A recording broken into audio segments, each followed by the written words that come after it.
Today on Face the Nation, from St. Paul, Minnesota, the Republicans take their turn. The Democrats put on quite a show in Denver, but even their fireworks couldn't match the way John McCain lit up the Republican Party when he announced he had chosen little-known Alaska Governor Sarah Palin to be his running mate. Who is she, and why did he pick her? We'll ask the convention keynoter and former GOP presidential candidate Rudy Giuliani, and two who were also on McCain's short list as running mates, independent Democrat Joe Lieberman and businesswoman Carly Fiorina. David Brooks of the New York Times will be here with analysis, and I'll have a final word on why I call it the St. Paul, Minneapolis area. But first, the McCain-Palin ticket and the Republican convention on Face the Nation.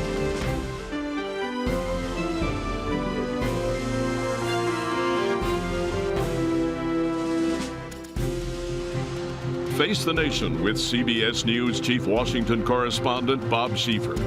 And now from the site of the 2008 Republican National Convention, Bob Schieffer. And good morning again. Well, what happens here may well depend on what happens along the Gulf Coast. The White House is now telling us it is unlikely the president is going to come here because of concerns about the storm. As of now, the convention is still scheduled to start on time Sunday. That could change. The hurricane is still headed toward the southern coast, is packing 120-mile-an-hour winds, and mandatory evacuations are underway from Alabama to East Texas.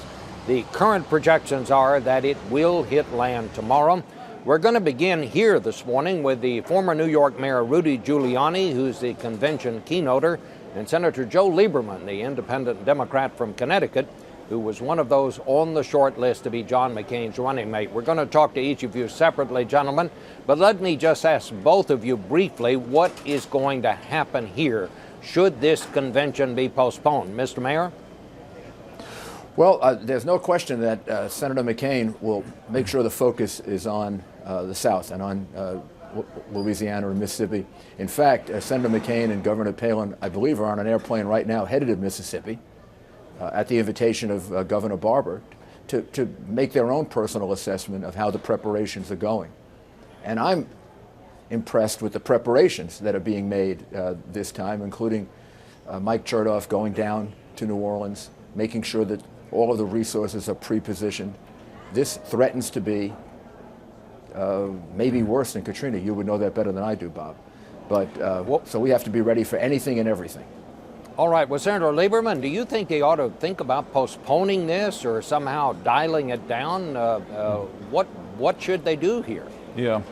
Well, since I'm a Democrat visiting the Republican convention, it's probably beyond my pay grade to say, and inappropriate to say, but knowing John McCain as I do, I'm sure that he will want to be respectful and focused on the crisis that may occur on the Gulf Coast. But the convention has important public business to do. I mean, this convention has to nominate the Republican ticket so that the election can go forward in a timely way, and I'm sure that Senator McCain will find a way to do that. I think a lot of the partying may be curtailed. Incidentally, I do want to say very briefly, Bob, that I had a briefing this morning in my capacity as chairman of the Homeland Security Committee from Dave Paulson, the director of FEMA.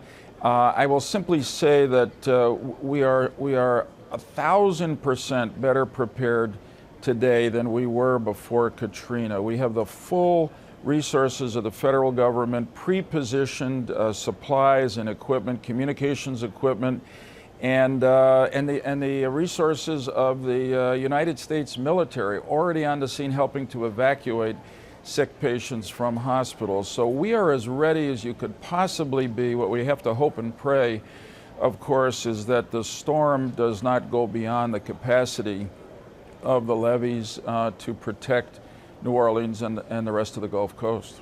Okay, well, Senator, we'll get back to you in a minute. Let me come back to you, Mr. Mayor. Don't you really have to be very careful here not to appear to be, Republicans are partying while this thing hits the Gulf Coast? I mean, it seems to me you're going to have to dial back a little bit on some of these things. Senator McCain himself said the other day, said we can't appear to be attending some festive occasion while there's trouble down there. No question about it, Bob. I mean, we have to make sure that the focus is on the South, on Gustav, make sure that all the resources are there, and that anything that is done with regard to the convention, it doesn't take anything away from that and is done in a serious way. Senator McCain has already indicated that it would be inappropriate to have celebrations, that things have to be scaled back.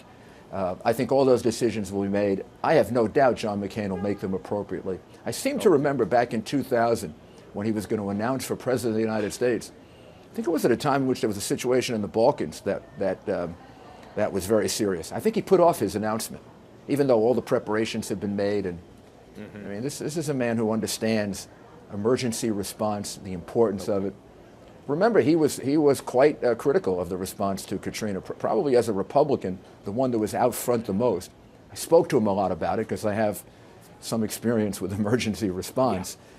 So I know his views on it, and this is an area that he knows, and I think it's really good that he has Governor Palin with him because she's been a governor and a mayor, and you can't have better preparation for dealing with emergencies than having those two executive positions, no matter where you are in the country. All right. Well, speaking of Governor Palin, let me just play something. I'm going to play for you what Senator Obama told Steve Croft of 60 Minutes about why he chose Joe Biden for his running mate during an interview that's going to be broadcast tonight on 60 Minutes. Just take a listen to this. Let me tell you the reason I picked Joe Biden. Number one, he can step in and become president, and I don't think anybody has any doubt about that.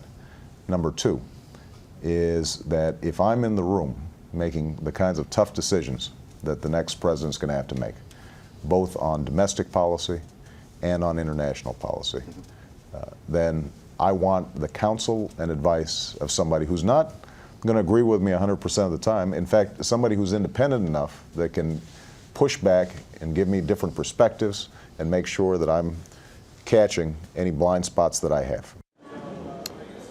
So, Mr. Mayor, in all honesty now, Governor Palin has a very compelling life story. No one doubts that.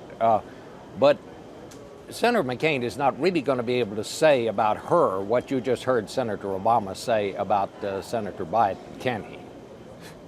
Well, I think Senator Obama had to say that about Senator Biden because Senator Obama is the least experienced candidate for president in the last 100 years.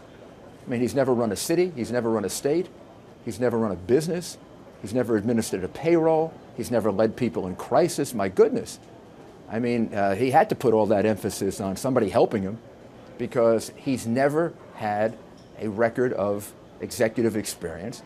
And frankly, during his campaign against Hillary Clinton, the judgments that he displayed demonstrated that he doesn't have executive experience. That whole confusion about negotiating with dictators without preconditions. His three responses to Georgia, the Russian invasion of Georgia, I think it took Senator Obama 3 different responses to get it right after consulting with his 300 foreign policy advisors. So there's a different set of issues with Senator Obama. Nobody doubts that John McCain is ready to be commander-in-chief, and Governor Palin gives him a chance to do exactly the opposite of Senator Obama. Senator Obama opted for the past in his choice of a vice presidential candidate for exactly what he's complaining about, more of the same. Somebody from Washington, 30, 40 years in Washington. John McCain went with the new generation. He went with someone that's been an enormously successful mayor and governor, someone who's been a reformer, a governor who is considered one of the best in the country and in fact is the most popular in the country. Maybe it's my own background as a mayor and United States attorney, but this whole idea of executive experience to me would really qualify her. I mean, I think that she already has more executive experience than Biden and Obama combined. You really do think that she is more qualified than Senator Obama would be? I mean, she's been the governor of a state with very small, with a very small population, a mayor of a town of 9,000 people. Sure. You know why? She had to make decisions. All Senator Obama has had to do is talk. That's all he does. She's had to make. She's vetoed legislation. She's taken on corruption. And in her party, and won. She took on the oil companies and won. She administered a budget successfully. So this is somebody of accomplishment.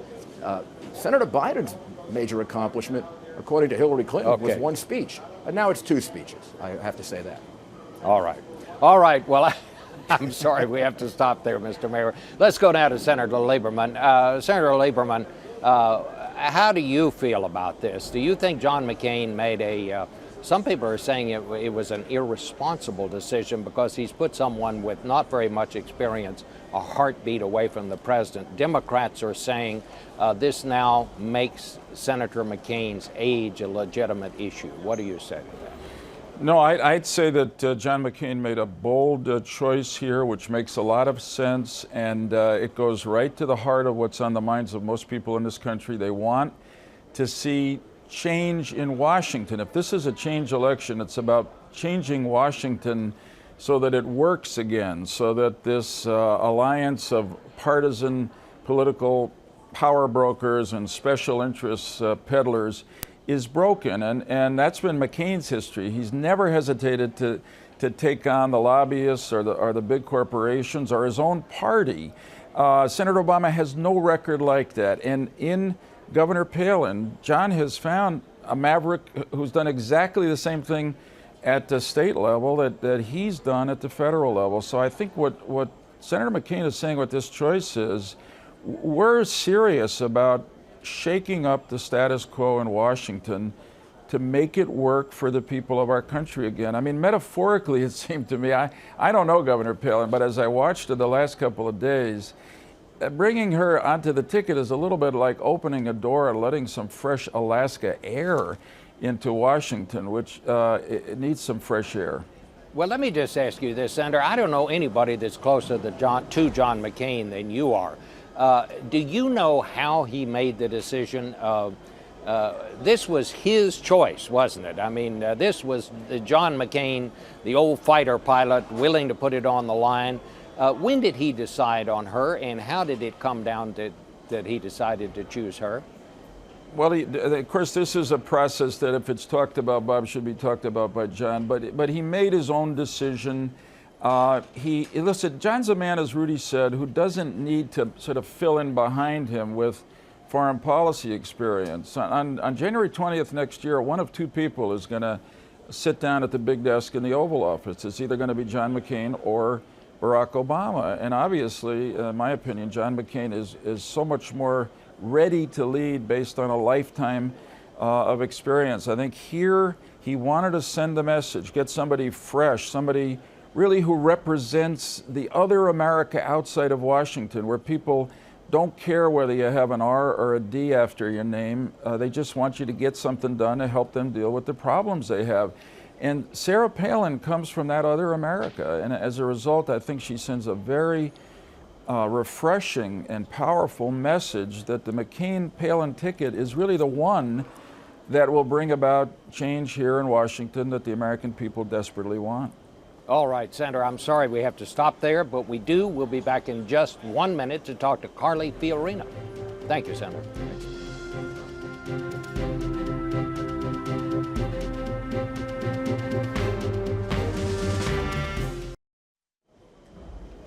And here was now on the convention floor, Carly Fiorina, businesswoman, senior advisor to the McCain campaign. Clearly, Ms. Fiorina, this was a bid to get some of those disaffected women who were so much for Hillary Clinton. And, our polls show that maybe as many as 25% of Hillary Clinton's people, supporters, said they just couldn't vote for Barack Obama. They were going to vote for Senator McCain. Why would they vote for this woman rather than Hillary Clinton?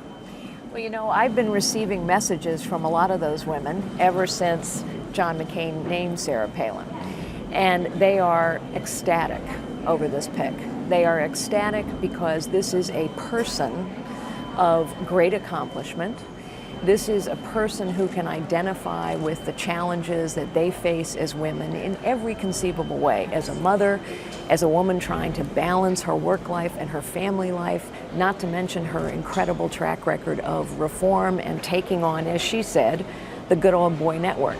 So I have heard from many women, and they are truly excited by this pick. Here's the part that I question.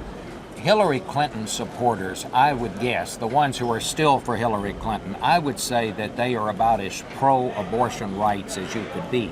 This woman is anti-abortion rights, despite all of her compelling life story, and no one doubts that. So how would they be willing to flip on that issue? Yeah, you see, I think, frankly, the Democratic Party has done a disservice to women by trying to hold women hostage to the issue of Roe v. Wade. The truth is, the most important issue to women, all the polls say this, is the economy. Women are not single-issue voters. Yes, there are some women for whom the issue of reproductive rights trumps everything else. But the truth is, most women are not that way. So I know lots of pro-choice women who are pro-McCain. I know pro-life women who are pro-McCain. But one of the things that I think women and men appreciate is authenticity and consistency. And Sarah Palin, like John McCain, is a person who has lived her values. She doesn't talk about them, she lives them. And I think people recognize that character and authenticity, and they appreciate it. You think she's the most qualified woman he could have picked? I think she is a terrific pick because she is, like John McCain, a real reformer. She is clearly a maverick. She has a personal sense of how difficult it is to get through life every day with a family. I think she's a wonderful pick, and I think she will not only energize our party, but I can tell you from my personal experience with the messages I'm getting from Democratic women, she is going to energize women in this country. All right, Carly Fiorina, thank you so much. Thank you. We'll be back to talk with David Brooks of the New York Times in just a minute.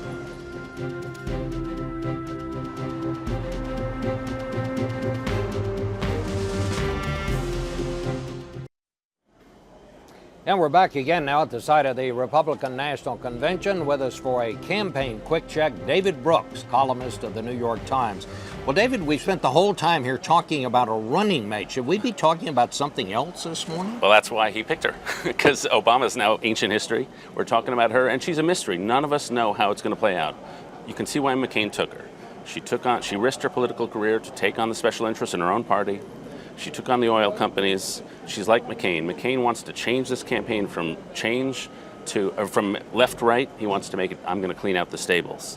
But then we see the risks. She has no experience, basically. People are going to be nervous about her. And what it says about John McCain. Some people drive the aircraft carrier. They have a big team around them. Some people take off from the aircraft carrier. They're lone flyers. John McCain is a lone flyer. This was a lone flyer choice. It was risky. Do people want a risky president? So the pluses and minuses are huge in this pick, and that's why we're talking about it. Well, you've known John McCain a long time, and I totally agree with you on that. This is John McCain, the fighter pilot. Right. How did the people around him feel about this? There was nobody against her, but there was very few people for her. Lindsey Graham, a very close advisor, really wanted Joe Lieberman, who was on the show, to be it. Other people thought Tim Pawlenty, the Minnesota governor. Nobody really was pushing her. But he felt bad about being the old guy who was running against the young guy. He didn't want to run that race, and politically they thought it had run its course. So he wanted to change things and be the young guy, the wild guy. And so this pick was all about him and his very brief meeting with her. The old guy versus the young guy. John McCain is 72 years old. Is his age now a legitimate issue? Can people say, here's a man 72 years old with a cancer in his background, just like I have cancer in my background, and he has put a woman of virtually no experience a heartbeat away from the presidency? I think it will. Among the Republican base, there's huge enthusiasm on this. Among senators and Republican consultants, there's nervousness. But you saw politically how the Republicans are engaged in Rudy Giuliani's answer to you. When asked about that, they go immediately on offense. You take out our number two, we take out your number one. So what kind of campaign are we going to see here? Won't the Democrats have to kind of change their game plan now? Because, you know, they were preparing to answer the question, or try to answer the question that John McCain was going to raise, that, you know, it was his experience versus Barack Obama's inexperience. It seems to me that's no longer the argument here. Right. The core argument is going to be Republicans for reform. We're going to clean out the stables. Democrats for bread and butter. We're going to cut your taxes, middle-class taxes. We're going to give you health care. We're going to give you energy. McCain is all about process. The Democrats are much more bread and butter. I sort of think that favors the Democrats a little. So what happens here? Is John McCain, I still don't get how this is going to unfold. I mean, what are going to be the issues? It seemed to me it was a pretty clear-cut campaign. You could see what the Republicans were going to try to make this a referendum on Barack Obama's inexperience. The Democrats were going to try to make it a referendum on John McCain's, basically his judgment. Right, and the mystery... Does this make judgment an issue now? It makes it a bit of an issue, but McCain needs to shake things up. The polls have been close, but the Republicans really didn't think it was a close election. They thought Obama had a clear advantage. The experience argument had worked to the extent it worked, but it wasn't going to work anymore. They needed to change things. McCain needed to feel like he was on a crusade. That's when he's best. He was not on a crusade when he's complaining about Obama, that young whippersnapper. But now he can feel like he's on a crusade. This is a woman who risked her career. Obama has never risked his career. That's an argument he feels comfortable with, and I think that's why he needed the re-energizing that she brings. Huge, huge risk. I'd say there's a 30-40% chance we find out something about her. She says something stupid over the next couple of weeks. It kills the campaign, so huge risk. So about 30 seconds left here. What are they going to do here? Will this convention have to be dialed back in some way? They've got to be proactive, and I've talked to them about what they're going to try to do. When the storm hits, they've got to have concrete things we're going to do here. We're going to give to the Red Cross. We're going to organize. We're going to scale back the parties because we've got to show competence. The country has to have some sense the Republicans can competently do something. They can't be seen running around wearing funny hats. Republicans would never go to fancy parties. It just wouldn't happen. All right. David Brooks, thank you so much. Back with the final word in just a minute.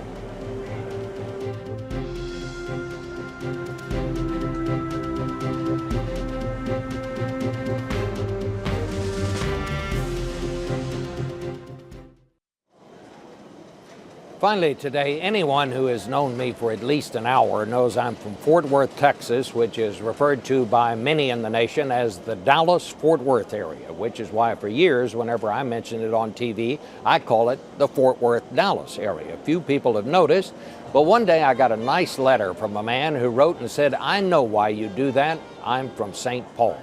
As Bill Ward, one of the local newspaper men here, wrote this week, St. Paul would kill to get the kind of respect that even Rodney Dangerfield got. At least people knew who he was. Too many people don't know that St. Paul exists. Well, I know the feeling. I once wrote a song that went like this: Dallas, Dallas, how we love you, but why is our airport DFW? Move that D, shift that letter, FWD sounds so much better. The Dallas DJs didn't play it much, but they loved it in Fort Worth. So here's what we're going to do to turn it around for St. Paul. First, you need a theme song. How about this? Minneapolis, Minneapolis, we think you are simply fabulous. But if you want to have a ball, just drop in on Old St. Paul. So St. Paulers, if you'll finish those lyrics, email them to me at CBS News, and I'll read the best ones next week on Face the Nation, when our guest will be John McCain. In the meantime, this is Bob Schieffer of Fort Worth, saying so long from St. Paul, where we'll be all week covering the Republican National Convention. See you.